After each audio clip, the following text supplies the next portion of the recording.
In the gentle ambience of a suburban living room, the air was punctuated by pieces of advice that veered slightly off the path of normalcy. It started innocently, almost imperceptibly. A comment here, a suggestion there, nothing seemed overtly harmful. Jenna, a single mother, initially welcomed Alex into her life with open arms.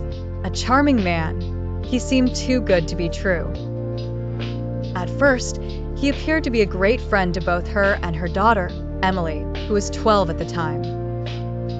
But it wasn't long before subtle comments directed at Emily began to surface, disguised as well-intentioned advice.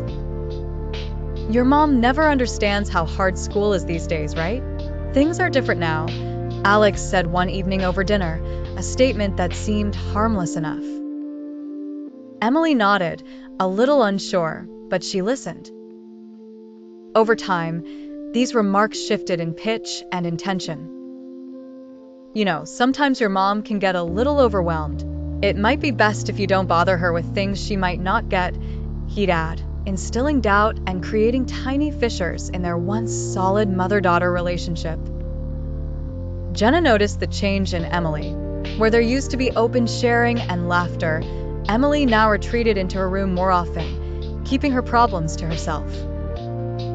Alex became the confidant, the understanding figure who just gets it. He had skillfully inserted himself between Emily and Jenna. At first, Jenna dismissed her growing unease, putting it down to the challenges of raising a teenage daughter. But as conversations with Emily became clipped and her questions met with a defensive edge, Jenna's concern grew. The playful teasing that Alex indulged in with Emily turned increasingly pointed, targeting Jenna's qualities as a parent subtly. It became apparent that Emily's view of her mother was being warped. "Mom's always making such a big deal out of nothing," Emily once remarked. This alienation turned into secret-keeping, Emily talking less with her mother, aligning more with Alex's narratives. The shift was gradual and sinister, each statement carefully constructed to erode trust. It was narcissistic poisoning, the planting of seeds that slowly wrought the strength of family bonds. Alex, with his charm and patience, knew where to apply pressure, how to exploit everyday scenarios to his advantage. Understanding the gravity of the situation, Jenna sought advice from a therapist who unveiled the narcissistic patterns with which Alex manipulated Emily's perceptions. The therapy shed light on the strategies she needed to take back control. It was a long journey that involved rebuilding trust with Emily, addressing the roots of the deception, and removing Alex's influence from their lives.